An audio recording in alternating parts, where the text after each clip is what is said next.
He's a politician, so he's got, different slick things up his sleeve. He's got one foot in politics and then kind of like one foot in the streets.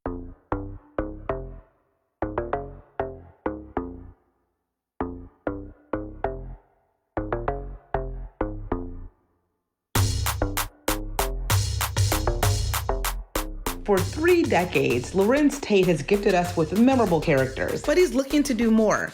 And with his 2 brothers, he's adding executive producer to his resume. We chat.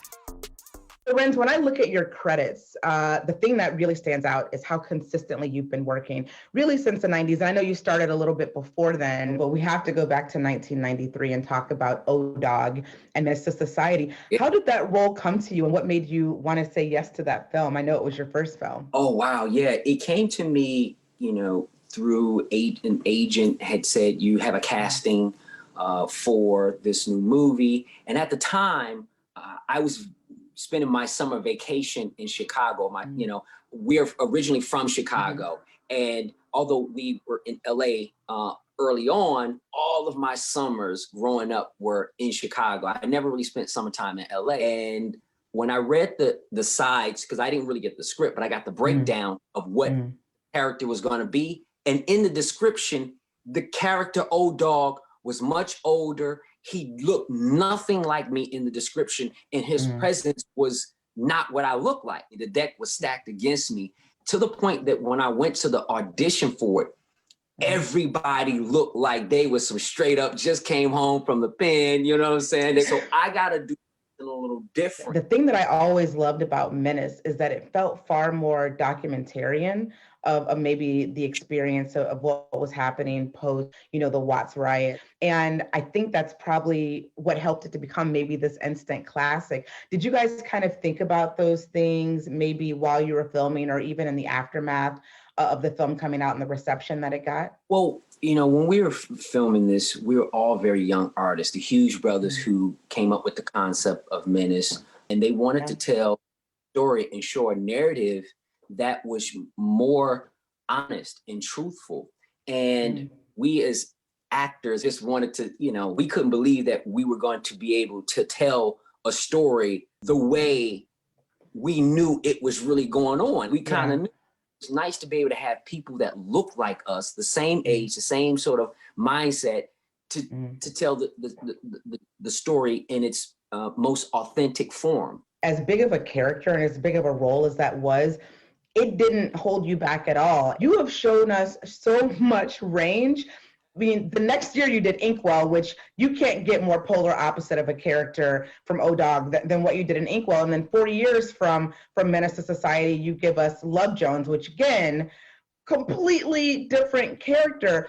Tell me a little bit about why you think that this town has allowed you to really transform and really play with all of the range that you actually have as an actor.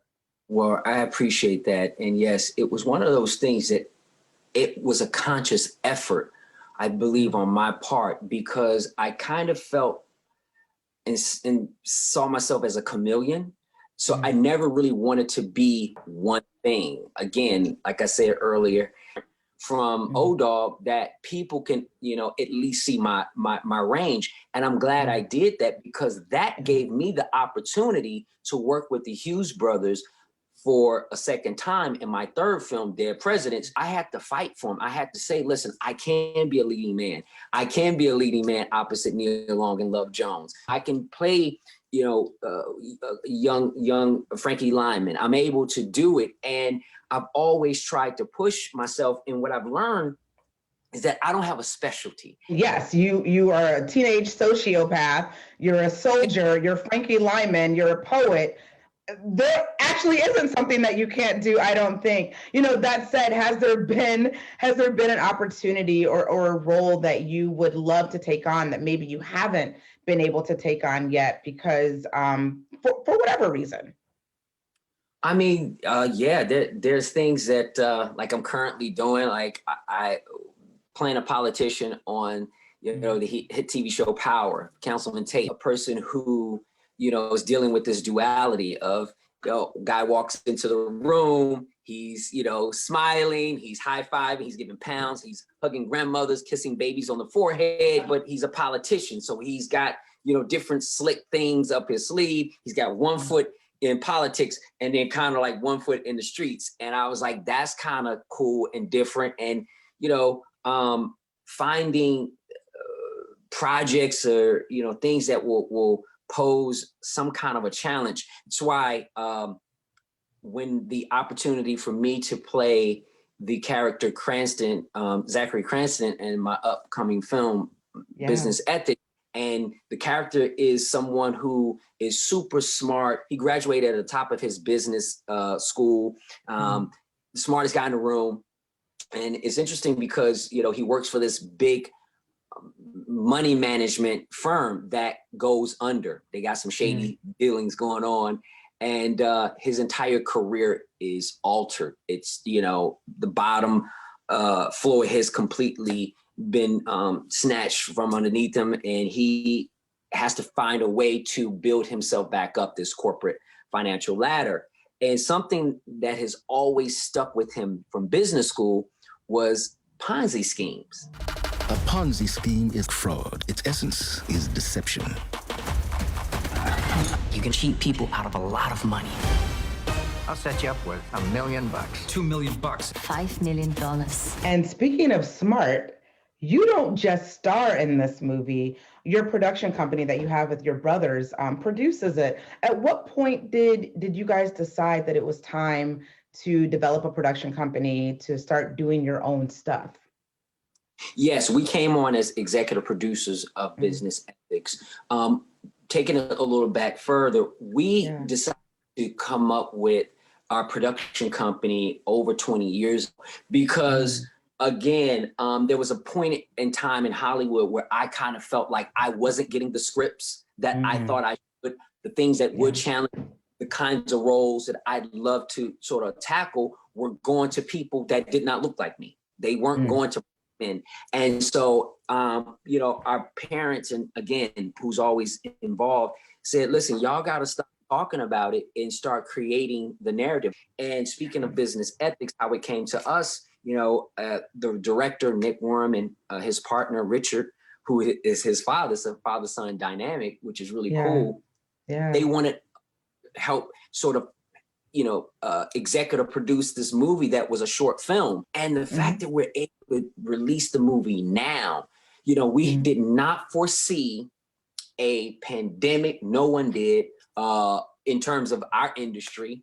Yeah. And the fact that there's, a shutdown of theaters and there's less people going to these theaters, there's less studios that are releasing films. We thought, well, it might make more sense for us to go right to the people, go deliver it, at the hands of the consumer, and we're doing right now. We're going right to the people and they can watch the movie on demand October 23rd, and it's iTunes, Google Play, and Amazon. I wonder, because now that you're wearing this producer hat, do you expect that your conversations about what you're doing as an actor will shift? Yeah, I mean, the conversation certainly is improving, is shifting. So everything that we're doing, I may not be in it, but I'm able to look at other quality talent and look at whether they're, new voices as writers or, new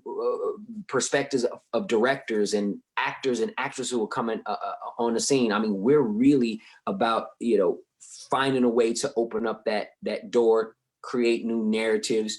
And certainly the conversation is shifting. It allowed me to be privy to conversations that I typically wouldn't have a conversation or listen in on or be a part of the discussion when we're dealing with various deals. It's interesting because I get a chance to see and hear how things really are done and how they operate. I love all of that.